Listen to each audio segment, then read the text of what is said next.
Assalamualaikum warahmatullahi taala wabarakatuh. Nama saya Azim Suhaib bin Abdul Aziz. Saya dari kumpulan 11 bersama-sama dengan ahli kumpulan yang lain iaitu Nur Azira, Aiman Sarah dan juga Mezata Azwa. Okay, pada kali ini saya ditugaskan oleh ahli kumpulan untuk mengkonsepsikan isu yang dipilih oleh kumpulan kami. Isu ini dipetik daripada akhbar Sinar Harian yang bertarikh Januari 2022 yang berlaku di Selangor, kes ini. Kesnya di mana seorang lelaki yang berusia 28 tahun yang terlibat dalam aktiviti pengambilan dadah jenis metavitamin dan juga amfetamin.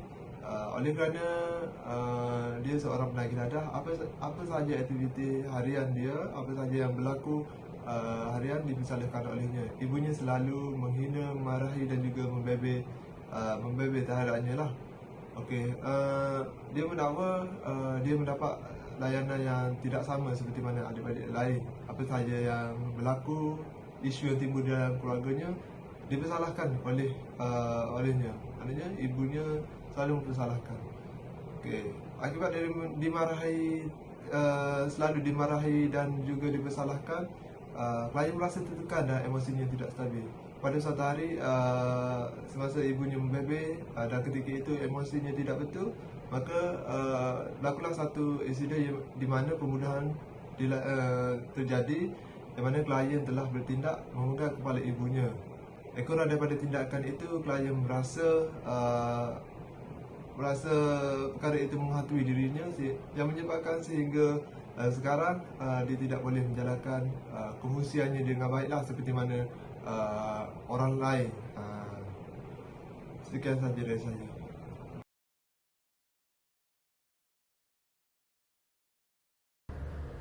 Pemilihan teori berdasarkan isu klien adalah teori Gestalt dan juga teori RABT. Justifikasi pemilihan teori Gestalt adalah kerana terdapat kecelaruan emosi dalam diri klien, iaitu klien berasa sedih. Kemudian klien masih dihantui oleh peristiwa hitam, di mana peristiwa hitam itu adalah peristiwa di mana klien telah membunuh ibunya tanpa sengaja kerana klien berada di bawah pengaruh dadah. Teori Gestalt ini juga dapat membantu klien untuk memberikan klien kesedaran ataupun awareness dan juga memberikan klien kelegaan ataupun kartasis. Justifikasi pemilihan teori RABT pula adalah disebabkan oleh terdapat pemikiran yang tidak rasional dalam diri klien. Pemikiran tersebut sehingga mempengaruhi kefungsian hidup klien sebagai manusia normal. Kemudian klien juga masih tidak boleh menerima keadaan yang berlaku. Maksudnya klien masih tidak boleh menerima takdir bahawa dia telah membunuh ibunya dan sering menyalahkan diri sendiri dan juga menyalahkan takdir yang berlaku. Akhir sekali, pemilihan teori Gestalt dan juga teori RABT ini juga dipengaruhi oleh personality counselor kerana personality counselor yang lebih menekankan kepada perasaan dan juga kognitif. Okey, baiklah, sekarang kita akan pergi pula kepada huraian berdasarkan konsep asas teori, teknik dan intervensi rawatan yang bersesuaian. Okey, baiklah, teori pertama yang digunakan adalah teori Gestalt. Okey, teori Gestalt ini sebenarnya adalah satu pendekatan yang berasaskan humanistik yang menekankan kepada perasaan. Okey, salah satu tujuan penggunaan teori Gestalt ini adalah untuk menyambung ceraian-ceraian yang terpisah dari dalam diri klien, yang mana bila klien tu ada sesuatu yang tak cukup dari dalam diri dia, maka dia akan menjadi individu yang kurang berfungsi. Okey, klien tu sendiri perlu sedar konflik yang ada dalam diri dia. Dia perlu lihat, sedar dan bertanggungjawab dengan perasaan yang dialami. Okey, Peirce menekankan kesedaran yang membawa kepada perubahan yang datangnya dari dalam diri klien tu sendiri. Okay, kesedaran tu bermaksud adakah dia perlu salahkan diri dia atau dia perlu salahkan orang lain untuk apa yang terjadi tu. Okay, bila klien dah sedar tentang apa yang berlaku pada diri dia, jadi dia boleh self-regulate, dia boleh kawal selia diri dia. Okey, baiklah, dalam teori Gestalt ni, konsep yang telah digunakan adalah konsep the here and now. Okey, dalam konsep ni, kaunselor perlu tekankan perkara yang jadi sekarang, perkara yang jadi masa kini. Okey, melalui isu yang telah dibincangkan. Apa yang klien rasakan sekarang adalah klien merasa sangat sedih. Okey, sebab apa? Apa yang dah jadi? Sebab dia dah bunuh ibu dia dan dia dah menyesal atas perbuatan tersebut. Okey, macam mana kita boleh nampak perkara yang dia fikir tu, perkara yang dia rasa tu bagi kesan pada diri dia? Okey, melalui tingkah laku klien tu sendiri, yang mana klien dia tak mampu nak berfungsi dengan baik sebagai seorang manusia. Dia tak mampu nak uruskan diri dia. Dia tak mandi, dia tak boleh tidur. Dia menjadi macam dia, bila kita manusia ni tak dapat nak berfungsi dengan baik, kita jadi tak betul. Okay, baiklah. Yang kedua, kita dapat lihat dari segi kognitif, yang mana dia asyik salahkan diri dia. Aku yang bersalah. Memang dia bersalah, tapi perkara tu keep berada dalam minda dia. Okey, puncanya, apa asalnya yang terjadi? Apa yang menyebabkan benda ni jadi?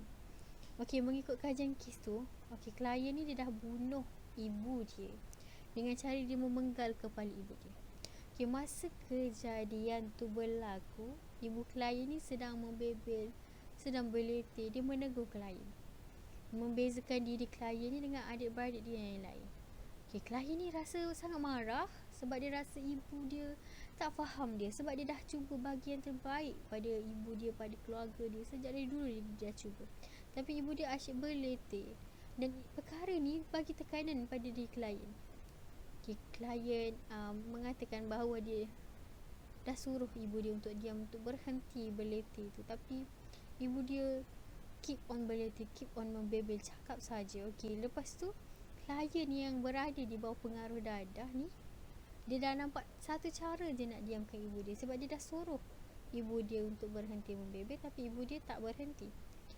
Jadi dia pergi ambil senjata. Dia lihat senjata dekat dapur, dia ambil dan dia penggal kepala ibu dia. Jadi itu yang berlaku dalam kes klien ni.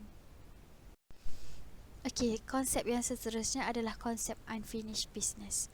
Okey, dalam case talk ni, unfinished business ni bermaksud perkara yang tak diselesaikan dalam diri klien yang datang dari pengalaman-pengalaman lepas yang mengganggu diri klien. Ya, ibaratkan sebagai satu ingatan yang mengganggu. Okey, klien ni tak dapat berfungsi dengan baik sebagai seorang manusia dan dia tak mampu nak uruskan diri dia dengan baik. Dia dah jadi macam yang saya cakap sebelum tu tadi, dia dah berfikir-fikir tentang apa yang dia dah buat, apa yang dia rasa, dan rasa sangat sedih. Tambah pula dengan unfinished business yang memang ada dalam diri dia berkait dengan ibu dia. Okey, klien yang datang ni, dia menceritakan isu yang dia bawa tu dengan perasaan sedih, marah, sakit hati. Okey, lepas diteroka pengalaman lepas yang dilalui, okey, berpunca datangnya dari layanan parents dia terhadap diri klien sejak kecil lagi. Okay, klien ni tak dilayan dengan adil, selalu dibezakan, rasa tak dihargai. Okay, jadi faktor-faktor yang saya sebutkan tadi menguatkan rasa lebih kuat nak bunuh ibu dia sendiri. Okey, baiklah, sekarang kita pergi kepada teknik dan intervensi yang digunakan dalam teori case talk. Baiklah, teknik yang pertama adalah teknik empty chair. Okey, teknik ini digunakan untuk membantu membawa kesedaran klien terhadap apa yang dirasai dan difikirkan oleh orang lain. Okey, klien gunakan teknik ini untuk meluahkan perasaan yang terpendam kepada ibu dia. Peranan yang pertama adalah klien dan peranan yang kedua adalah ibu klien. Okey, klien akan luahkan apa yang dialami, apa yang dilalui yang menyebabkan klien tak berpuas hati sejak dari kecil tu. Okey, masa peranan ibu dia pula, klien akan bercakap perkara yang dia nak dengar sendiri daripada ibu dia. Okey, teknik yang kedua pula adalah teknik fantasi. Okey, teknik ini adalah teknik berimajinasi perkara yang difikirkan untuk rasai sesuatu pengalaman. Okey, teknik ini digunakan untuk memberi peluang kepada klien untuk alami semula peristiwa lepas yang tak dapat diselesaikan. Dan teknik ini juga akan dapat membawa klien merasai pengalaman-pengalaman manis bersama ibu dia dan bercakap perkara yang dia belum sempat nak cakap, nak ucapkan kepada ibu dia, seperti meminta maaf. Seterusnya, kita pergi kepada huraian konsep asas berdasarkan teori REBT. Menurut teori REBT, manusia menghadapi isu disebabkan oleh pemikiran yang tidak rasional terhadap sesuatu. Asas kepercayaan yang tidak rasional yang ada dalam diri klien yang mendorong kepada klien Menyalahkan diri sendiri adalah klien meletakkan syarat kepada dirinya sendiri. Klien mesti boleh melakukan sesuatu perkara dengan baik, disayangi serta diterima oleh orang lain. Berdasarkan kes, klien menyatakan, "Saya menyesal dengan perbuatan saya. Saya patutnya menjadi anak yang baik kepada ibu saya." Untuk memahami klien dalam teori REBT, terdapat konsep A, B dan C. A ialah peristiwa yang berlaku, iaitu klien memenggal kepala ibunya semasa di bawah pengaruh dadah. B ialah kepercayaan klien terhadap peristiwa tersebut. Saya rasa saya seorang anak yang gagal dan tidak baik sebab dah bunuh mak saya. Saya tak layak bahagia. C pula ialah kesan kepada emosi klien dan tingkah laku klien. Kesan kepada emosi klien ialah klien berasa kecewa terhadap diri sendiri dan sedih akan tindakannya membunuh ibunya. Kesan kepada tingkah laku klien ialah klien sering menyendiri dan kemurungan serta tidak menguruskan diri sendiri dengan baik. Oleh itu, kaunselor telah menggunakan teknik dispute untuk mencabar pemikiran tidak rasional klien.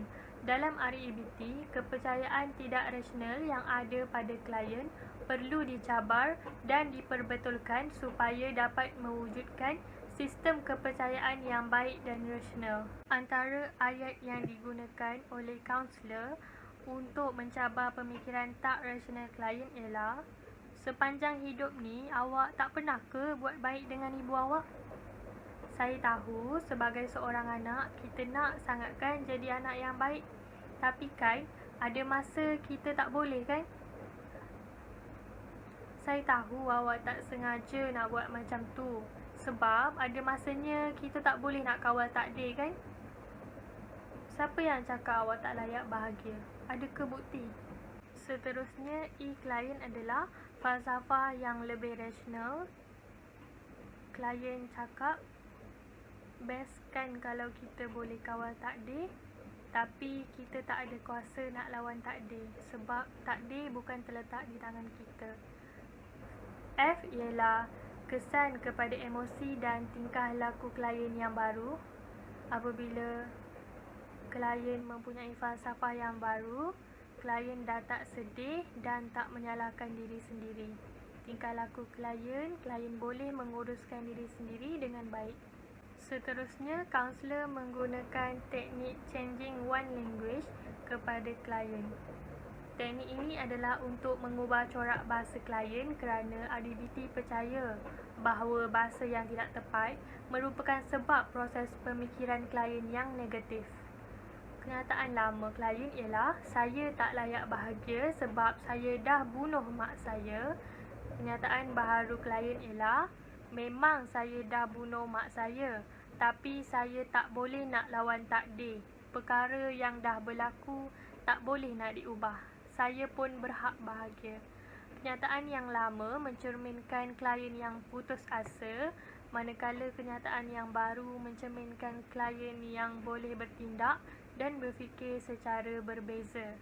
Kemudian kaunselor akan minta klien untuk mengulang kenyataan baharu dan merasai emosi yang baru. Seterusnya, klien diberi kerja rumah sebagai cara yang efektif untuk klien menyangkal pemikiran yang tidak rasional. Sebagai contoh, hobi klien adalah memasak. Jadi, apabila klien mengingati peristiwa hitam ataupun perkara itu menghantui klien boleh memasak ataupun mencuba resepi masakan yang baru untuk mengalih perhatian daripada peristiwa hitam hidupnya. Menurut teori REBT, psikologi diri klien yang sihat boleh diperoleh dengan cara klien belajar menerima diri klien sendiri sepenuhnya tanpa syarat, walaupun diri klien tak sempurna. Berdasarkan kes, klien perlu menerima takdir, iaitu klien perlu reda kerana peristiwa hitam tersebut tidak boleh diubah, dan apabila klien menerima, klien sebenarnya memberi peluang kepada dirinya untuk menikmati kegembiraan hidup. Itu sahaja daripada kumpulan kami. Sekian, terima kasih.